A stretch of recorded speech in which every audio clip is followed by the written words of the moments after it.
Salut tout le monde, j'espère que vous allez bien. Je suis contente de vous retrouver dans cette vidéo pour 10 actions écologiques et zéro déchet à adopter. C'est parti. La première action à adopter, c'est de diminuer ses produits cosmétiques et ses produits ménagers et si possible de les prendre sans emballage. Donc effectivement, bien souvent pour les produits cosmétiques, on peut avoir la crème de jour, la crème de nuit, le contour des yeux, le contour des lèvres, le sérum, la crème pour le corps. Enfin bref, plein de produits alors que on peut très bien faire avec par exemple une huile végétale qui peut servir pour le visage et pour le corps. Après, suivant votre type de peau, vous allez sélectionner l'huile qui vous convient. Vous pouvez aussi la mélanger avec quelques gouttes d'huile essentielle qui va permettre par exemple d'avoir un effet antibactérien par exemple. Si vous avez une peau avec des points noirs ou de l'acné. Mais en tout cas, voilà, globalement avec ces deux produits, vous voyez, vous pouvez éliminer les 6 produits que vous avez habituellement. Donc ça évite la surconsommation et en même temps ça réduit vos déchets. Pour les produits ménagers, c'est pareil. Souvent, on a un produit pour la cuisine, un pour la salle de bain, un pour le sol, un pour les vitres, un pour les meubles, enfin bref. Alors que le vinaigre blanc, par exemple, ça peut servir pour toutes les pièces, pour toutes les surfaces. C'est désinfectant, c'est antibactérien, ça nettoie. C'est voilà, tip top. Et puis c'est naturel surtout, donc ce n'est pas toxique, sans perturbateur endocrinien. Encore une fois, vous pouvez utiliser les huiles essentielles pour mettre quelques gouttes dedans pour parfumer et pour avoir un effet supplémentaire. Par exemple, un peu plus désinfectant ou un peu plus antibactérien. Et encore une fois, voilà, avec 2 produits, vous éliminez plusieurs. En produits ménagers, vous avez aussi le bicarbonate de soude pour tout ce qui est peut-être un peu plus encrassé, nettoyer davantage, vous le mélangez avec de l'eau tiède. Il y a des recettes aussi en le mélangeant avec le vinaigre blanc, mais il faut faire attention parce que ça mousse quand même. Et vous avez aussi le savon noir par exemple pour le sol, mais le vinaigre blanc peut très bien faire l'affaire. Donc voilà, encore une fois, 2 ou 3 produits pour en éliminer 5 ou 6. Pour éliminer les emballages par exemple, vous pouvez passer au savon solide et au shampoing solide. Donc pensez à vous le mettre derrière la tête. Comme je vous ai mis dans des vidéos précédentes, sur ma vidéo précédente sur comment commencer une démarche zéro déchet, comme j'ai expliqué, c'est mieux d'y aller étape par étape. Donc effectivement, si vous n'avez pas l'habitude d'utiliser des savons et des shampoings solides, ne commencez pas par ça. Déjà, commencez par diminuer les produits. Mais en tout cas, gardez-le derrière la tête parce que effectivement, moins d'emballage, moins de déchets, moins de pollution. En tout cas, c'est tip top aussi. Donc voilà, c'était ma première action à adopter. Vous pouvez regarder sur internet tout plein de recettes de grand-mère et des recettes naturelles pour du coup vous faire vos cosmétiques ou vos produits ménagers ou les acheter tout près comme je vous ai dit avec des produits qui peuvent s'utiliser à la place de plusieurs. Ma deuxième action à adopter, c'est de réduire sa consommation de viande parce que effectivement, c'est très mauvais pour la planète. En plus de ça, c'est très mauvais pour les animaux parce que on va pas se mentir, ils sont la plupart du temps assez maltraités. Et c'est pas bon non plus pour votre santé en fait, parce que si vous regardez des articles de médecins, de diététiciens, etc., vous vous rendrez compte que par exemple de la viande rouge, il est bon d'en consommer que 2 à 3 fois par semaine. Pareil, il me semble pour la viande blanche. C'est pareil aussi, il me semble 2 fois, par exemple 2 fois des œufs, 2 à 3 fois aussi du poisson. Enfin, en tout cas, voilà, il n'est pas bon d'en manger tous les jours et encore moins à tous les repas. D'ailleurs, pour le repas du soir, c'est pas conseillé de prendre beaucoup de protéines. Au contraire, c'est mieux de faire un repas un peu plus léger et surtout essentiellement à base de légumes. Mais en tout cas, voilà, mon conseil, mon action à adopter, en tout cas, si vous voulez être plus écolo, c'est de réduire sa consommation de viande, éventuellement de poisson aussi, ça va ensemble. Mais voilà, ce sera vraiment, vraiment mieux pour vous, pour la planète.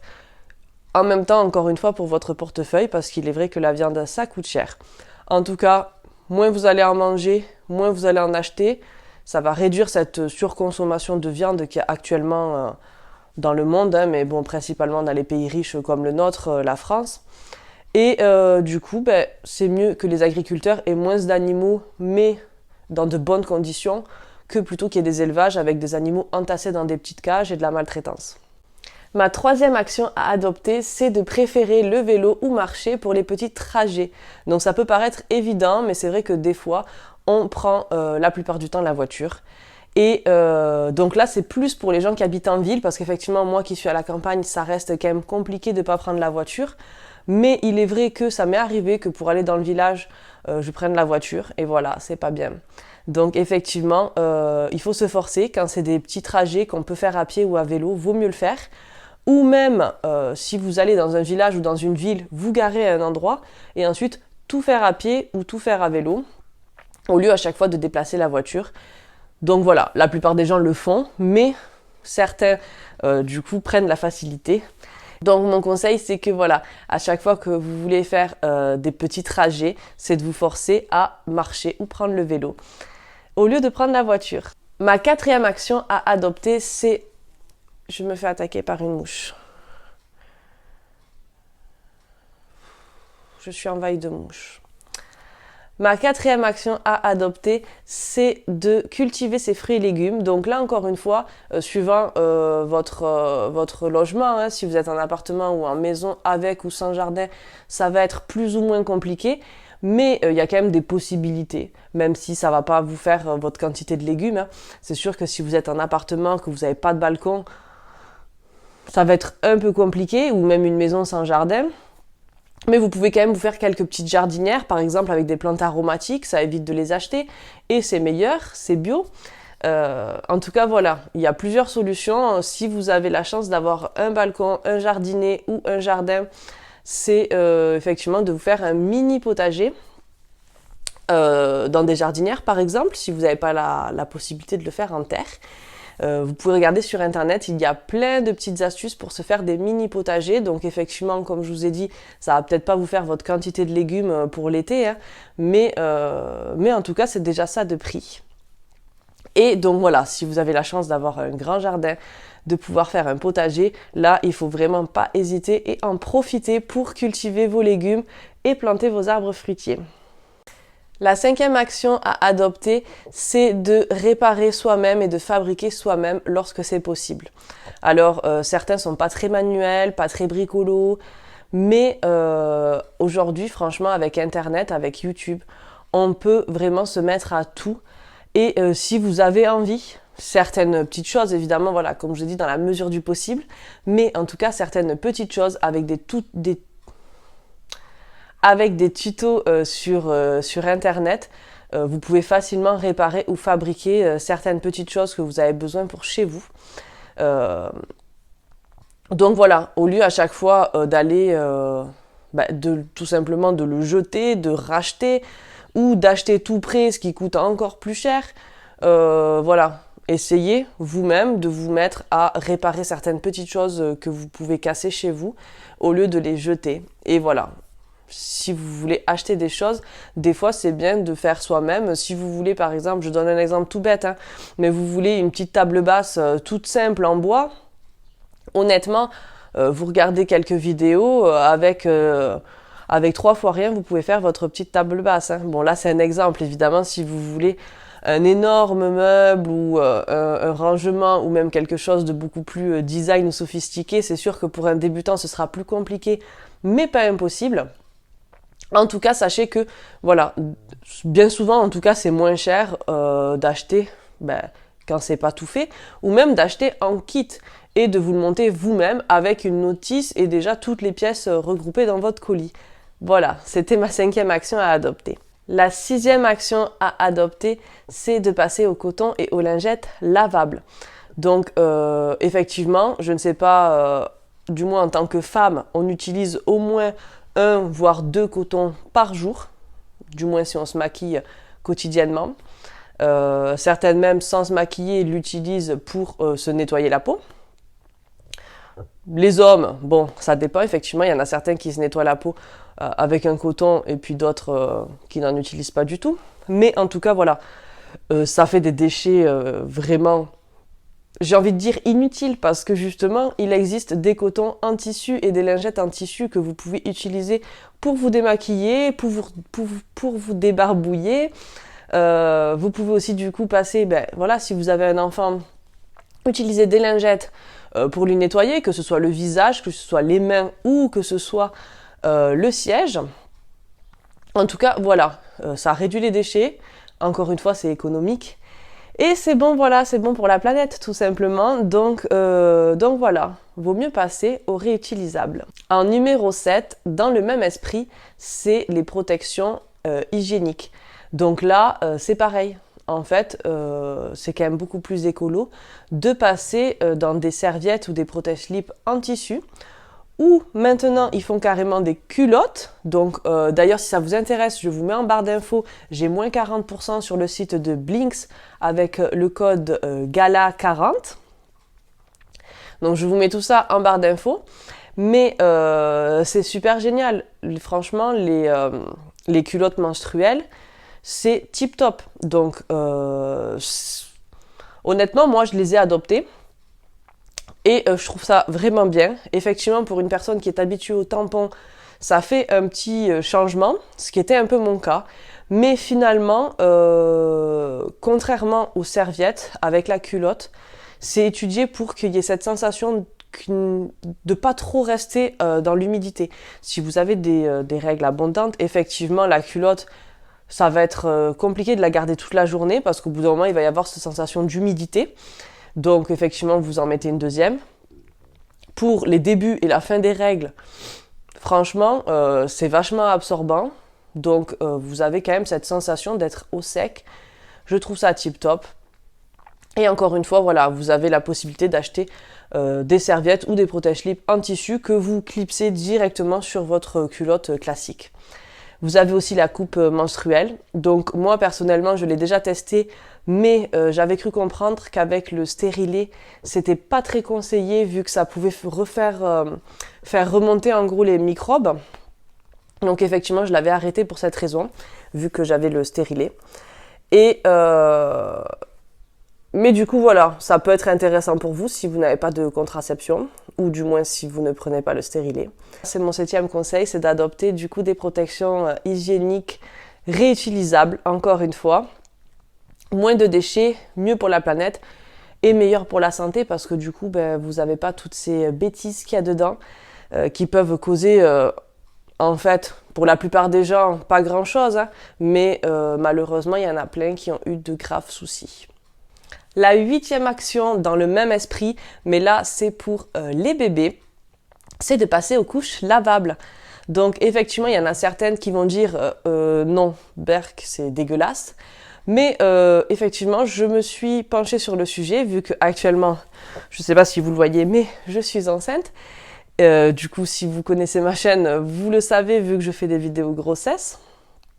Mais du coup, je me renseigne pas mal sur le sujet des couches lavables et effectivement, je trouve qu'ils font des choses super et que finalement, ça n'a rien de dégueu parce que tout simplement, en fait, c'est le même principe, c'est des couches. Là, je vous parle pas de couches lavables avec des langes, etc. Après, voilà, il y a tout qui existe en fait. Mais il y a des couches qui existent qui sont du même format que des couches classiques jetables, sauf qu'en fait, quand vous allez enlever votre couche, au lieu de la jeter dans la poubelle, vous la jetez dans votre panière, ou une panière exprès. À la limite, s'il y a des selles, vous pouvez la rincer à l'évier, les selles de bébé. Après, si c'est des selles un peu plus grandes, forcément, vous la jetez dans les toilettes. Mais voilà, vous pouvez rincer la culotte sous l'évier, et après, vous la mettez à la machine. Donc, souvent, c'est conseillé de faire un petit rinçage en machine, pendant 30 minutes à peu près, ou 20 minutes. Et ensuite de lancer votre machine, du coup, pour la laver.